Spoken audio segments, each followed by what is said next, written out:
afternoon, and welcome to Still Heart.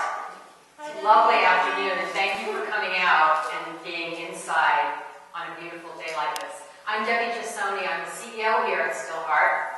Usually, I'm the person who introduces the speakers, and today I am the speaker, so we're not going to have a formal introduction. We're eliminating the middleman, or eliminating the middlewoman, whatever you want to call it. How many of you here are here for the first time? Still Heart. Wow, a lot. And the rest of the people that are supposed to be here are probably stuck in the 92 traffic, I hear. So there might be people coming in as we go along. Well, I'm looking around the room and I see a lot of old friends, a lot of new friends, and a lot of, I guess, friends to be, because there's some people here I don't know at all. So thank you for coming out. Actually, if it wasn't for one of my friends, I probably wouldn't have been doing this event here at Still Heart. You see, I kind of feel like a parent who's on their third child. Any parents in the audience that have more than one child? Oh, a lot of you. Okay, so you're going to understand this concept. You know, when the first child comes, you get lots and lots of fanfare and lots of pictures, and then the second one a little less, and then the third one a little less. At least that's how it was in my family anyway. But for me, Note to Self-Love is my third book, so I really wasn't planning anything until I was at dinner with a friend of mine. And she said, "Why aren't you doing a book launch party? Why don't you do it at Still Heart?" And I said, "Yeah, why don't I do that at Still Heart? I mean, I work here, what a perfect venue." I didn't even think of it myself. And so here we all are. So thank you for allowing me to do that. But it was really a good reminder to me when she said that to actually practice some of what I preach in all of my writing and all of my talks, and that is to actually be in the present moment and enjoy the present moment. We often spend a lot of time and effort accomplishing something, and then once we accomplish it, we're kind of off to the next thing already, right? Anybody ever feel like that with some work projects and whatnot? It's kind of like, what have you done for me today, right? So this allowed me to take a little breath, enjoy the day here at Still Heart, enjoy the facilities. I hope all of you can stay after the talk and enjoy the facilities. The grounds are just absolutely magical here, so it's a wonderful place to be. And I've been here now for about 3.5 years as CEO here. Whenever people learn, and people that I know, learn that I've written a novel, their first reaction is, "Wow, how'd that come about?" Because most of everything I've written before now is nonfiction, and I've been writing books and columns and blogs and all that stuff, and it's all been nonfiction. And my answer is quite simply, I had a dream. No, not the kind of world-changing dream that you have where you invent something that saves humanity or ends world hunger. Not that extreme. But certainly not the other kind of extreme dream, the frivolous kind of dream where, you go to work and you have no shoes on. Anyone ever have that dream? Or you're up here doing a talk and your teeth are falling out. You ever have that kind of dream? I had that one really recently. It's probably because of this talk coming up, where you're trying to push your teeth back in your mouth. Never have. I had to look that up in my dream book. I don't really know what that means. No, this was a different kind of dream. This was one of those kinds of dreams where you wake up and you say, "Wow, that's some really interesting stuff. I better maybe write that down." So about 6 years ago, believe it or not, that long ago, I had this dream, and I woke up at 3 in the morning with a story that was emerging in this dream, and I thought, wow, this is pretty interesting. Let me write it down. Now, being a writer, I always kept this little notepad by my notstand. And it's because I get a lot of ideas in my dream state when I'm not really thinking, when I shut down, right? And I wrote some stuff down on this notepad, and I went back to bed, and then 15 minutes later, I woke up again, and there was more information. Went back to bed, 15 minutes later, I woke up again, and there's more information. And this process just continued until about 3 in the morning. My husband, Joe, looks at me and he says, "What the heck have you been doing for 3 hours?" And I said, "I think I wrote a novel." Not really a novel, I said, "I think I wrote an outline for a novel." Obviously, even though I didn't have to turn on the light to write notes, he kept, hearing me, the movement up and down in bed, and woke him up as well. Because I have one of these little night notepads. I don't know if you've ever seen it. It has a pen in it. When you pull the pen out, it actually lights the cards. So you don't have to ever have to really wake up to write notes. It's really fun. So if you ever want one of those, Amazon, night note. Anyhow, so this kind of ritual of being woken up at 3 in the morning continued every night for a couple of months. And it was almost like I was seeing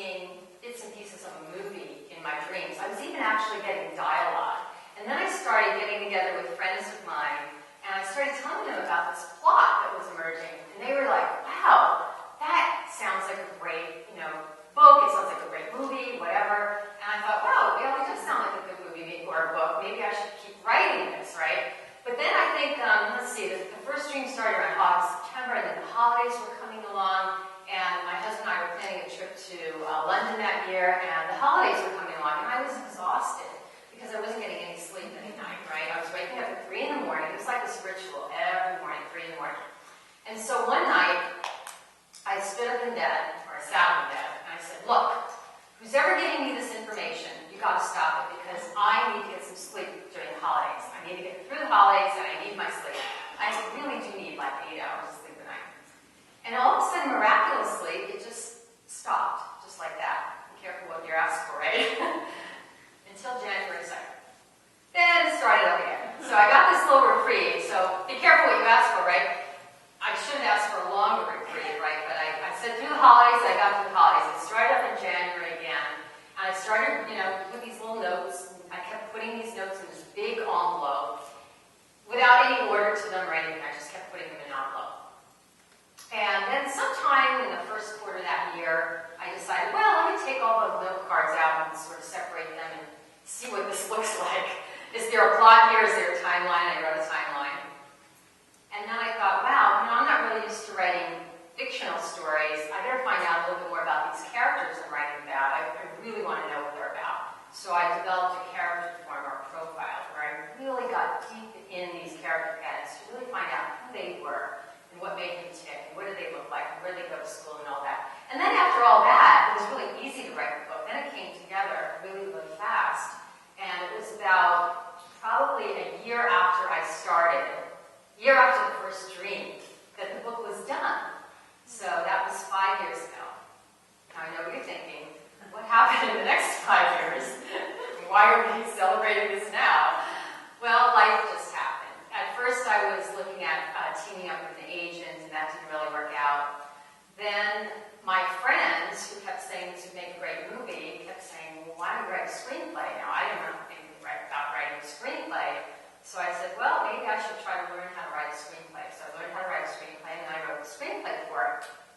Then 3.5 years, almost 4 years now, actually, I got called to come here to Stillheart and launch this new business, this nonprofit educational institution. And if any of you have launched a new business, you know that you really don't have any time for personal projects once you're in business mode. So that sort of took up the next 3.5 years. And then I really thought I was going to get the book out last year, but then I had a little family illness to deal with, and everything's fine now, and that sort of diverted my attention to that. And so 6 years later, here we are, the book just came out after that first dream.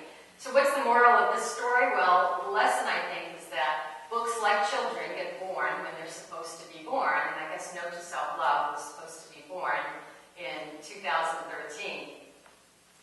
I do remember when I was writing the book thinking, well, this is a fictional story, but I'm still writing about a lot of stuff I really enjoy talking and writing about.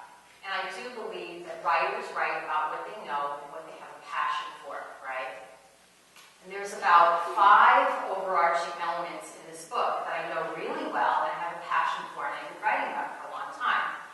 The first is this whole theme of self-love or self-empowerment, hence the book's title, Self-Love, which isn't the original title, but I'll tell you what that was in a little bit. I've been writing about this in all of my nonfiction books for a very long time, especially this concept of self-love for women. Yes, it's important for men, but I think women struggle with it a little bit more, and I'm going to touch on this in a little bit more detail in the talk in just a few minutes. Secondly, I'm from New York, I'm Italian, I love food, fashion, and fitness, so I tend to weave all of that through anything that I write and talk about, and if there's any opportunity to eat as well, I do that as well. So, Note to Self-Love has the main character, Morgan Miller, living in New York City, wanting to be a Broadway star. She works as a waitress in an Italian restaurant, and she's a total foodie, and she loves food. So I got that all out of my system with that character and setting the book. The third theme is, maybe not so much of a theme, but more of a setting, and that's hospitals. There's a lot of action that takes place in a hospital in Note to Self-Love. Now, I know a lot about hospitals, even though I haven't had to be hospitalized, but if any of you have read my first book, Vita's Will, you might remember that my mother spent the last 10 years of her life in hospitals, in chronic care facilities, ICU, regular hospitals, rehab centers, you name it. And then when she wasn't in hospital, she was at home with 24-hour nursing care. Now, when you have that much experience experience 10 years in and out of hospitals, you tend to learn a little bit about the community that's going on in the hospital. And let me tell you, it is an extremely rich community in hospitals. Really, really, really juicy. And that's probably why soap operas are always around, you know, with all the soap operas, they always have like a hospital theme. Because what happens in hospitals is the playing field gets leveled, right? You've got people from all social strata, you've got people of all nationalities, all, you know, different types, different, you know, places where they live, but they're all there for one reason, to get healed. But it does make for some juicy nitty dramas going on. So there's a lot of, you know, drama going on at the hospital. That's the third theme of the book. The fourth one is humor. For those of you who know me, you know I really love to laugh, and given a choice, I'd much rather laugh than cry. And I do believe that laughter is very, very healing, and it's as much an emotional release as crying. And again, given a choice, would you rather laugh? And don't you love being around people that make you laugh? Well, the main character in this book, Morgan Miller, has this sort of, it's a sort of New York self-deprecating kind of wit that really helps her get through some very tragic situations in her life, some dire situations. And why can't we all do that? So humor is extremely important. The last theme, the fifth theme in the book, that's certainly not a laughing matter, is the theme of suicide. Now, this is something that's pretty uncomfortable for people to talk about, but it's been a theme in my life for the last, well, let's say since 1990, when my younger sister actually committed suicide. Her name was Martha, and she committed suicide at 23 years old. And if you've ever had anyone in your family go through that, or in your circle of loved ones, you know that there's a lot of guilt around that, a lot of shame, a lot of stigma. And even though the news reports these things like it's just an everyday occurrence, when you're in that circle and having that happen, you really feel that pressure. And I think for me, back then, the way I coped with it is I started writing about it. It was cathartic for me. And I felt if I wrote about it, that I could actually help other people as well get through that same experience. And after that first book, Vita's Will, came out, a lot of people have come up to me and say, thank you for writing that, because I felt the same way. I felt the same guilt and whatnot. And you also go through this series of what I call what-ifs, right? Whenever something like that happens in your family, what if I had called her that day? What if someone was there to save her? What if she slept on the decision one more night? Would any of that have changed? But the problem in real life is you can't hang on to a what if because you can't change what has already happened. But in a fictional story, I could make a what if reality, and that's what I did with Note to Self-Love. So these themes of humor, suicide, food, New York food and culture, eating, fashion, and self-empowerment, somehow or another, all came together in the story about this woman's journey from near self-destruction to self-love or self-empowerment. Now, that's not to say she lives or dies in the end. You have to read the book to find that out. But it does say that she's given a second chance in life, something my sister wasn't given. A second chance to decide whether she wants to go or not after she's learned the lessons she came here to learn. Now, Morgan Miller, the character in the book, like my sister Martha in real life, didn't really have a normal reaction to life's challenges, or what we would think is normal, right? They had a very extreme behavior to life's challenges because they really wanted to check out. And while most of us think, well, I would never get to that point, according to the CDC, the Center for Disease Control, every 14 minutes in the U.S., somebody commits suicide. Every 14 minutes. So I don't know how long I've been talking, 20 minutes, so already 4 or 5 people have died from suicide. And when you think about it, who among us at one point in life hasn't felt like we didn't want to get up in the morning, we didn't want to face what was going on, we didn't want to, go through this divorce, or whatever it is that was going through your life where it seemed like the easiest thing was to just check out. Now, most of us don't get to that point, but I'm sure we've all sort of felt that way at some point in our life. And I know the character in the book, and also my sister did.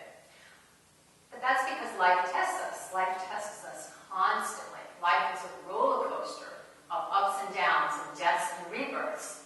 And sometimes the only control we have over it is how we choose to react to the ups and downs and the deaths and rebirths. Do you ride the roller coaster with joy, even scary parts, the very, very scary parts?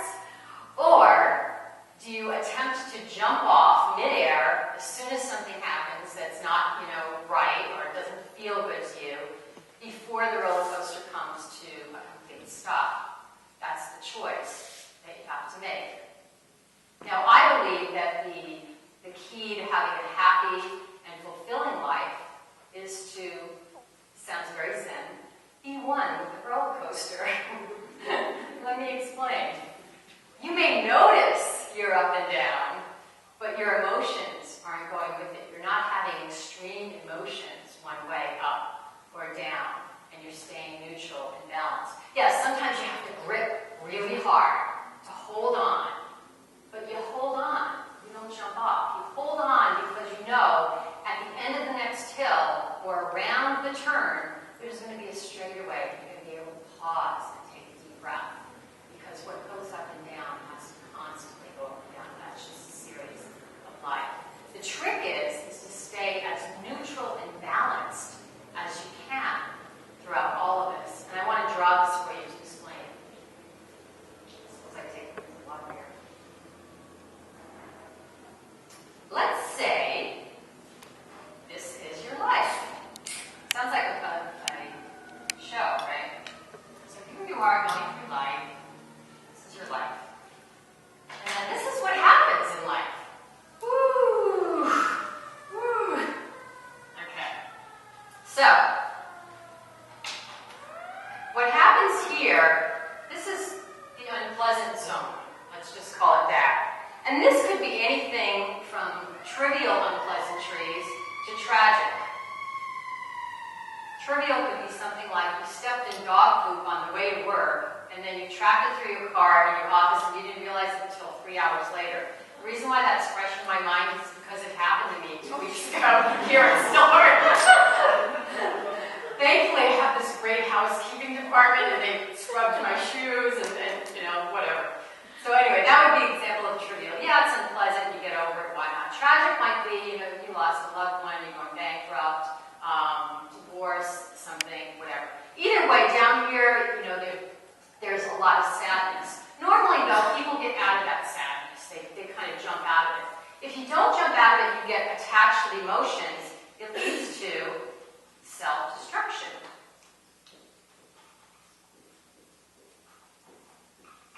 Now, that could be self-destructive behavior, drugs, alcohol, shoplifting, whatever, or it could be total self-destruction like suicide, right? Now, up here, this is what you might think of as the happy place, right? This is when good things can happen. And again, there's a range of good things. There's, I'm going out to celebrate with my friends, my birthday, how nice is that? By the next day, that's kind of over with. Or, I won the lottery. Wow. Big, big, good, happy things. But again, it's what's happening around you in your life. It's really who you are here. So what happens is this is short-lived happiness. And as we can see from the graph, what goes up has to go down. So what happens is when you get attached to this emotional area here, what this could lead to is self-inflation. And what happens when things are inflated too much? Anyone? I see a lot of hands going like this. Yeah, you burst. You burst. You have to come down off of that. I was just watching an interview on the Dr. Oz show with Rick Springfield, who I didn't know he had a lifetime of depression and suicide. And he said the highs were so high that the lows were crashing. The lows were just so crashing, and he suffered with this. And that's what happens when you get attached to this spot or this spot. You're really living a fear-based reality. Fear of never getting out of here, fear of what has happened, fear of what might happen, fear of not deserving what has happened, fear of coming off what has happened. So this is a fear-based reality. The way to be here in the neutral spot is to move from a fear-based reality to a love-based reality. And first and foremost is self-love.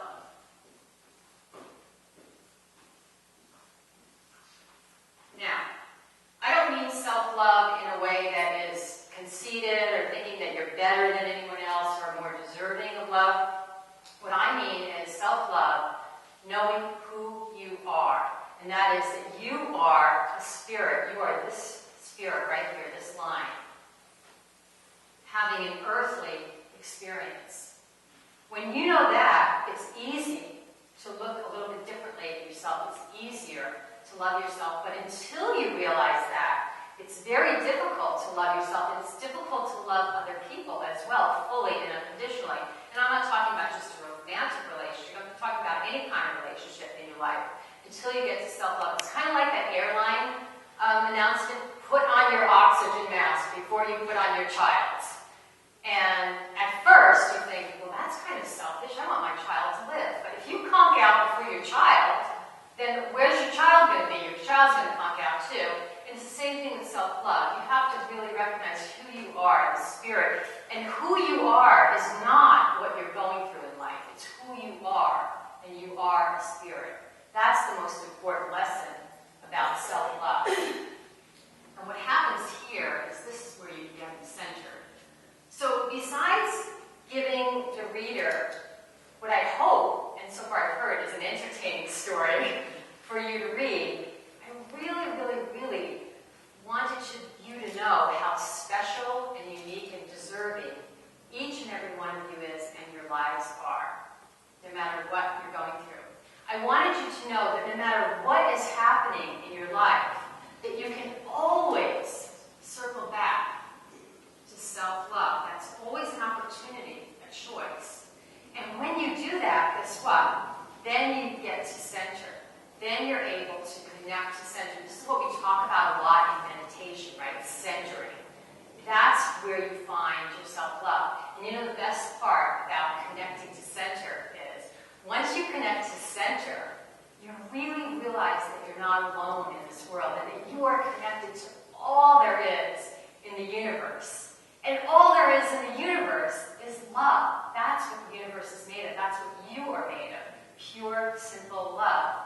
And once we stop thinking about everything going on around us and start centering, you can really get to that. And I feel that if one person who reads the book can get to that place, who hasn't gotten to it before, then they're never going to get to this point. They're never going to get to the point where they want to check out life.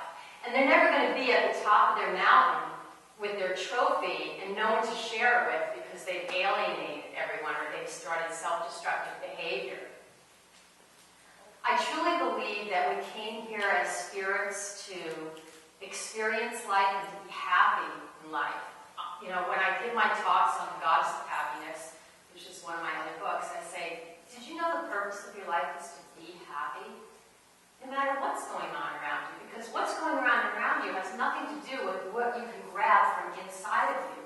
Because what's inside of you is so much more powerful than all the stuff that's being put on you, or good, bad, and different, and whatnot. So you're here to really be happy, to live your life, to experience the good and the bad, and to know that no matter what happens, you can always circle back to self-love. It's always available to you because this line never changes. Who you are never changes. From the minute you take your first breath till you take your last breath, that's always going to stay the same. So if there's a couple of takeaways that I'd love you to get from the book and maybe even this talk, is one,